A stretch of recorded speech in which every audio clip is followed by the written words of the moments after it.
तुही रे माझा मितवा ह्या मालिकेच्या पुढील काही येणाऱ्या भागांचे अपडेट जाणून घेऊया आपल्या आजच्या व्हिडिओमध्ये. चला तर मग प्रेक्षकांनो सुरुवात करूया आजच्या आपल्या व्हिडिओला. तर आता आपण इथे पाहणार आहोत की कशा पद्धतीने आता जी सुप्रिया आहे तिला आता नम्रताच्या एका खूप मोठ्या गुपिताचं रहस्य करणार आणि मग मात्र आता तिला खूप मोठा राग येणार. आता नेमकं काय घडतंय आणि काय असं नम्रताने मोठं गुपित सुप्रियापासून लपवलंय हे सगळं काही आपल्या व्हिडिओमध्ये सविस्तर पाहूया. तर आपण पाहिलं होतं की सुप्रियाने अशी प्रार्थना केली होती की जेव्हा संजय बरा होईल थोडाफार तेव्हा ती अक्कलकोटला जाईल आणि स्वामीचरणी महिनाभर पूजा अर्चा करेल, सेवा देईल. आणि आता मग ती महिनाभर तिकडे गेलेलीही होती आणि आता महिन्याभरानंतर सुप्रिया आणि संजय हे दोघंजणं परत आलेले असतात. आता जेव्हा ते दोघंजणं परत येतात तेव्हा घरी नम्रता नसते. नम्रताला घरी न बघून सुप्रियाला खूप मोठा आश्चर्याचा धक्का बसतो. ती विचार करते की नम्रता गेली तरी कुठे. मुलीला सरप्राईज द्यायचं म्हणून सुप्रिया नम्रताला फोन मेसेज काहीही न करता अचानक निघून आलेली असते. पण आता नम्रता तिथे नसल्यामुळे सुप्रियाला खूप मोठा धक्का बसतो. सुप्रिया विचार करते की कदाचित क्लाउड किचनला असेल. तसंही आता आम्ही दोघंसुद्धा नव्हतो म्हटल्यावर नमू दिवसभर कामातच घालवत असेल. मग आता आपण क्लाउड किचनलाच जाऊन तिला भेटूया असा विचार करून सुप्रिया नम्रताच्या क्लाउड किचनला पोहोचते. क्लाउड किचनच्या तिकडे पोहोचल्याच्या नंतर मग लगेचच सुप्रियाला दिसतं की क्लाउड किचनसुद्धा बंद आहे. आता नम्रता कुठे गेली हा प्रश्न सुप्रियाच्या मनाला सतावू लागतो. त्यावेळी मग सुप्रिया आजूबाजूच्या लोकांकडे चौकशी करते की नम्रता ही कुठे आहे, तुम्ही तिला बघितलं का. त्यावेळी लोक सांगतात की नम्रता ही तर लग्न करून सासरी गेली. त्यावर हे ऐकून सुप्रियाला खूप मोठा धक्का बसलेला असतो. त्यानंतर सुप्रिया आता ताबडतोब राजे शिर्केंच्या घरी पोहोचते.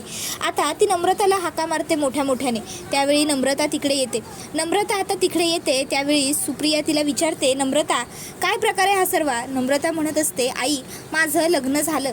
त्यावर सुप्रिया तिच्या एक खणखणवून मुस्काटात ठेवून देते आणि तिला म्हणत असते, लाज वाटत नाही आईला माझं लग्न झालं असं म्हणताना.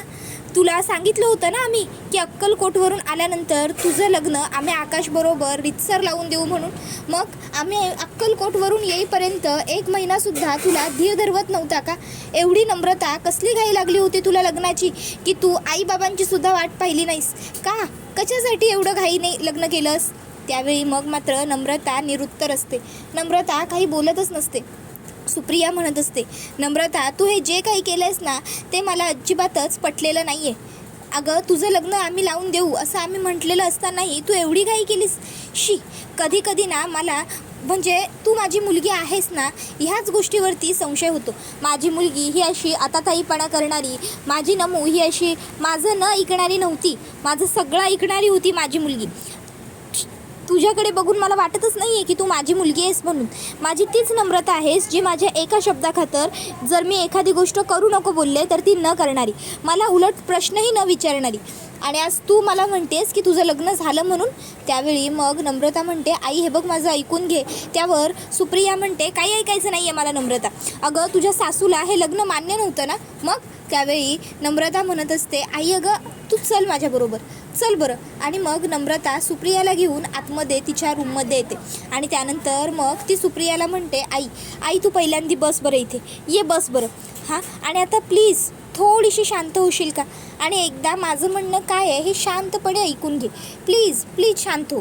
आई हे बघ मला मान्य आहे तू जे म्हणतेस ना ते अगदी खरं आहे.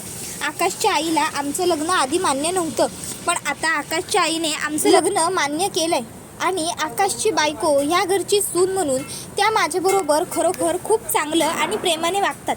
हां आता सुरुवातीला थोडे दिवस त्यांना मी असं पळून जाऊन आकाशबरोबर लग्न केलेली गोष्ट आवडली नव्हती, खटकली होती. त्यामुळे थोडं सुरुवातीला त्या माझ्याबरोबर वाईट वागल्या, माझ्यावर नाराज होत्या ना त्या. पण नंतर खरंच आता त्या माझ्याबरोबर खूप चांगलं वागत आहेत. आई अगं तुझी शपथ मी का खोटं बोलेन तुझ्याशी. आणि त्यावेळची परिस्थिती खरोखर काहीतरी विचित्र झाली होती म्हणून मला अचानक आकाशबरोबर लग्न करावं लागलं होतं खरंच आई. त्यावेळी मग मात्र आता सुप्रिया म्हणत असते, नम्रता आता जर लग्न तर तू केलेलं आहेस तर मी तुला काही बोलू शकत नाही. कारण असंही आता जरी मी काही बोलले किंवा काही केलं तरी त्याचा काही उपयोग होणार नाही आहे. जी सत्य परिस्थिती आहे ती एवढीच राहणार आहे की तुझं आणि आकाशचं लग्न झालं आहे आणि यामध्ये आता काही बदल होणं शक्य नाही आहे. ठीक आहे जर आता जे झालं आहे ते खरोखर घरातल्या सगळ्यांनी स्वीकारलंच असेल तर मग मी तरी नाही म्हणणारी कोण आहे.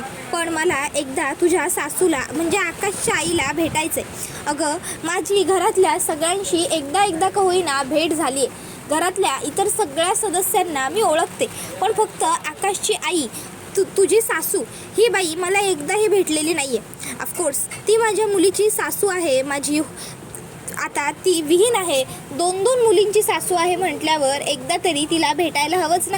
एक काम कर, मला आणि त्यांना भेटायचं आहे. तू एक काम कर, त्यांना सांग मी आल्याचं. आम्ही दोघीजणी भेटू. हवं तर मीच जाऊन त्यांना त्यांच्या रूममध्ये भेटू शकते.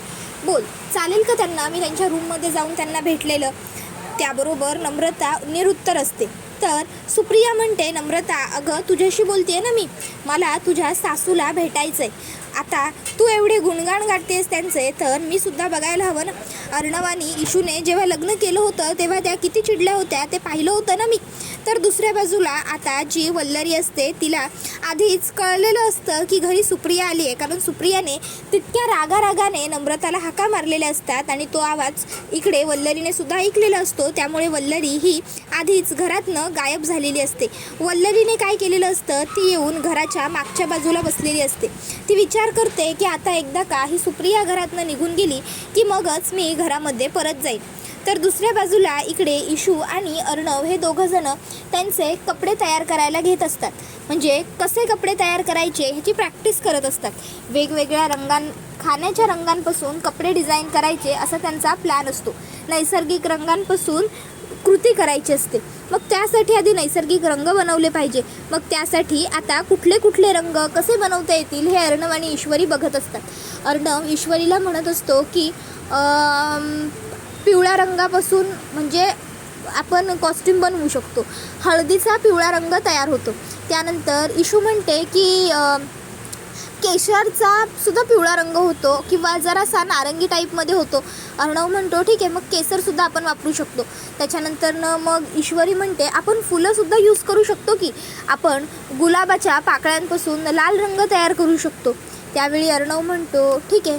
त्याच्यानंतर मग इशू आणि अर्णव अशा बऱ्याच एकमेकाला आयडिया देत असतात. मग इशूच्या डोक्यामध्ये आता एक अतरंग आयडिया आलेली असते. इशू अर्णवला म्हणते सर तुमच्या गालावरती काहीतरी लागलं आहे. त्यावर अर्णव म्हणतो इथे, आणि मग तो आता त्याच्या गालाला हात लावतो. त्याबरोबर त्याच्या हाताला जे पाण्यातले रंग लागलेले असतात ते लागतात. त्याबरोबर आता इशू म्हणते सर तिथे नाही, जरा वरती बघा. त्यावर अर्णव पुन्हा तिथे हात लावतो. इशू म्हणते सर इथे नाही तिथे. त्यावेळी अर्णव हा आता लगेचच पुन्हा तिथे हात लावतो. मग इशू म्हणते सर तिथे नाही हो, काय तुम्ही थोडं त्याच्या खाली. अर्णव म्हणतो मिस इंदौर तुला मस्करी सुस्ती आहे का? खरंच माझ्या चेहऱ्याला काही लागलं आहे की उगाच फक्त माझी थट्टा करतेस? तुला फक्त जोक सुचतोय ना? त्यावर ईश्वरी हसते आणि म्हणते अहो मी कशाला गंमत करू, खरंच तुमच्या चेहऱ्यावरती लागलंय बघा. मग अर्णव आरशामध्ये बघतो आणि म्हणतो मिस इंदौर म्हणजे तू? त्यावर इशू म्हणते चुकी तुमची. अर्णव म्हणतो म्हणजे तू जाणून बुजून केलंस ना हे सगळं? जाणून बुजून माझ्या चेहऱ्यावर काहीतरी लागलंय म्हणून माझा अख्खा चेहरा कलरने खराब केलास. तुला कळतंय का तू काय केलंयस ते? त्यावेळी इशू म्हणत असते काय केलंय मी फक्त तुमच्या चेहऱ्यावरती रंग लावायला लावला जो तुम्ही स्वतःच्याच हाताने लावलात. अर्णव म्हणतो हो का, आता सोडणार नाही मी तुला. आणि आता अर्णव ईश्वरीच्या मागे रंग लावण्यासाठी येतो. त्यावेळी मग ईश्वरी ही आता अर्णवला म्हणत असते सर प्लीज असं नका करू, हे बघा मी आंघोळ केली आहे, माझं आवरलं आहे, मला खराब करू नका. त्यावर अर्णव म्हणतो हो का, मग मी सुद्धा आंघोळ केलेलीच होती. इशू म्हणते सर पण मी साडी नेसली आहे, सर प्लीज नका असं करू, मी साडी नेसली आहे, माझी साडी पूर्णपणे खराब होऊन जाईल. अर्णव म्हणतो होऊ दे मग साडी बदल. त्यावर इशू म्हणते सर अहो असं काय करताय, प्लीज नको ना. त्यावेळी अर्णव म्हणतो अरे असं कसं नको ना, मी तुला सांगितलं होतं का मला त्रास द्यायला, तेव्हा कसा स्वतःहून त्रास दिलास ना, मग आता स्वतःसुद्धा सहन करायचं. त्यानंतर मग अर्णव इशूच्या मागे पळत असतो. आता चुकून इशू येऊन बेडला धडकते. त्यावेळी आता अर्णव तिच्या मागोमाग येत असल्यामुळे अर्णव इशूला धडकतो. दोघंही जण तसेच बेडवरती पडतात, एकमेकांच्या नजरेत हरवून गेलेले असतात. तर दुसऱ्या बाजूला आता नम्रता ही वल्लरीच्या रूममध्ये जाऊन येते, पण वल्लरी काही खोलीतच नसते. त्यामुळे मग नम्रता सुप्रियाला म्हणत असते आई ॲक्च्युली आई होत्या ग घरीच, पण आत्ताच मला वाटतं त्या कुठेतरी बाहेर गेल्यात. आई तू नको काळजी करूस, जरी आत्ता त्या घरामध्ये नसल्या ना तरी मी त्यांना सांगेन की माझ्या आईला तुम्हाला भेटायचं आहे म्हणून, आणि नक्की तुम्हा दोघींची भेट घालून देईन. हे बघ, मी खरंच बोलतेय, तुला माझ्या सासूची खूप जास्त काळजी करण्याची काही म्हणून गरज नाही आहे. अगं त्या मनाने खूप स्वच्छ, नितळ, निर्मळ आणि चांगल्या आहेत. हो, आधी सुरुवातीला त्या थोड्याशा रागवल्या होत्या, मी नाही म्हणत नाही आहे, पण आता आहे ना त्यांचा सगळा राग अगदी पाण्यासारखा वाहून गेला. आता तुला माहिती आहे का, त्या माझ्यावरती खूप जीव लावतात. ह्या स्पर्धेत फूड आणि फॅशनच्या मी जिंकावं असं सुद्धा त्यांना मनापासून वाटतंय. मनापासून त्या मला शुभेच्छा देत आहेत. त्याबरोबर मग लगेचच वल्लरी ही नक्की तुझ्याशी चांगलं वागते ना असं सुप्रिया पुन्हा नम्रताला विचारते. नम्रता म्हणते, हो गाई, मला माहिती आहे तू माझी आई आहेस, त्यामुळे तुला माझ्या संसाराची, भविष्याची काळजी वाटते. पण मी सुद्धा तुला खरं सांगते, तू इतकी काळजी नको करू, सगळं खरंच व्यवस्थित आहे. आणि आई खरंच सॉरी, म्हणजे आम्ही असं न सांगता हे एवढं सगळं करायला नको होतं, पण खरंच तेव्हाची परिस्थिती आई खूप वेगळी होती ग. तर दुसऱ्या बाजूला आता इकडे अंजलीला सुद्धा इशूच्या आईचा आवाज येतो. मग ती विचार करते, अरे ईश्वरीची आई आली आहे आणि ईश्वरीला माहीतच नाही आहे. मग आता वरती अंजली येते ईश्वरी आणि अर्णवच्या रूममध्ये, आणि मग ती म्हणत असते, ईश्वरी काय ग, खाली तुझी आई आली आहे आणि तू मात्र इथेच आहेस अजून, आईला भेटून आलीस का तू? त्यावर हे ऐकून इशू म्हणते, काय खाली आई आली? त्याबरोबर मग लगेचच अंजली म्हणते, हो कधीच आल्या आहेत त्या, आल्या तेव्हा रागवल्या होत्या बहुतेक, नम्रताला मोठ्याने हाका मारत होत्या, नम्रता नम्रता. मग नम्रताने त्यांना तिच्या खोलीमध्ये नेलं होतं. मला वाटलं तू सुद्धा तिथेच असशील म्हणून तुला बघायला गेले, पण तू तिकडे नव्हतीस म्हणून मग इकडे आले. त्यावर इशू म्हणते, अंजलीताई तुमचं काही काम होतं का? त्यावर अंजली म्हणते, हो पण जा, तुला तुझ्या आईला भेटायचं असेल ना, जा आधी जाऊन आईला भेटून ये, नंतर मग माझ्या कामाचं बघू. त्यावर इशू थँक्यू म्हणते.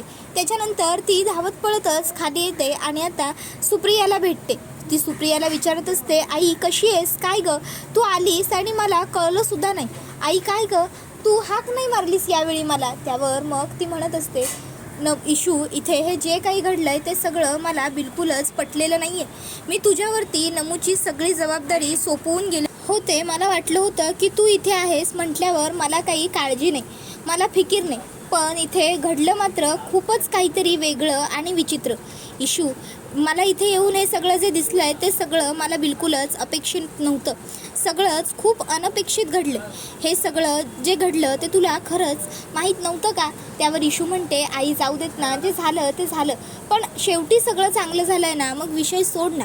त्याबरोबर मग आता इशू हात जोडते आणि सुप्रियाला म्हणते, आई माफ कर मला. त्यावेळी मग सुप्रिया इशूला जवळ करते आणि म्हणते, अगं इशू हात जोडू नकोस तू माझ्याकडे, तू माझ्यासमोर हात जोडावे असं मला मुळीच वाटत नाही आहे. मी फक्त तुझी आई आहे आणि आई म्हणून मला तुझ्याकडून ही अपेक्षा नव्हती, एवढंच मी बोलले. त्यावर इशू म्हणते, आई म्हणजे खरंच तुझा राग नाही आहे ना माझ्यावर? त्यावर मग सुप्रिया म्हणते, अगं नाही ग, राग कशाचा, राग का करू मी, उलट जे झालं ते जरी चुकीच्या पद्धतीने झालेलं असलं तरी चांगलंच झालं, त्यामुळे जे झालं आहे त्याचं मला काही वाटलेलं नाही आहे. फक्त म्हणजे आम्हाला यात सहभागी होता आलं नाही याची एक खंत कुठेतरी मनाला लागून राहिली. त्यावर इशू म्हणते, आई अगं खरंच सांगते, जी परिस्थिती होती ना ते सगळं खरोखर खूप वाईट होतं आणि म्हणून हे सगळं घडलं. जाऊ देत, तू नमुताईला माफ करून टाक. आता हे सगळं बघून नम्रताला खूप राग येतो. नम्रता विचार करते, आई माझी आहे पण तरीही या ईश्वरीचं काय एवढं कौतुक करते आणि गुणगान करते मला कळतच नाही कधी कधी. आई हे कसं विसरते की ती फक्त माझी आई आहे, इशू काय तिची सख्खी जन्म दिलेली मुलगी नाही आहे. पण तरीही प्रत्येक वेळी सारखं ती धाकटी म्हणून तिचंच कौतुक, ती धाकटी म्हणून तिलाच सर्व. पण मी सुद्धा हिचीच मुलगी आहे ना, हे ही लोक का विसरतात ना हल्ली, मला हे काही कळतच नाही. जाऊ देत, आता मी सध्या तरी गप्प बसणे माझ्या भल्याचं ठरेल, कारण सध्या आई माझ्यावरती रागवली. जर मी आता काही बोलायला गेले तर आई आणखीन भडकेल, त्यापेक्षा शांतताच माझ्यासाठी योग्य ठरेल. त्याबरोबर हा व्हिडिओ इथेच संपतो. व्हिडिओ आवडला असेल तर व्हिडिओला लाईक करा, चॅनलवर नवीन असाल तर सबस्क्राईब करा आणि बेल आयकॉन आठवणीने प्रेस करा, जेणेकरून तुम्हाला पुढच्या प्रत्येक व्हिडिओचं नोटिफिकेशन मिळत जाईल आणि सर्व व्हिडिओंचा आनंद हा अगदी उत्तम पद्धतीने घेता येईल. मित्रांनो, तुम्हाला काय वाटतं, स्पर्धेमध्ये नक्की कोण जिंकेल, ईश्वरी आणि अर्णव की आकाश आणि नम्रता? हे आम्हाला कमेंटमध्ये नक्कीच सांगा. त्याचबरोबर तू ही रे माझा मित्र मालिकेतील तुमची फेवरेट जोडी कोणती आहे हे सुद्धा सांगायला विसरू नका. टाटा बाय बाय, धन्यवाद, take care all of you.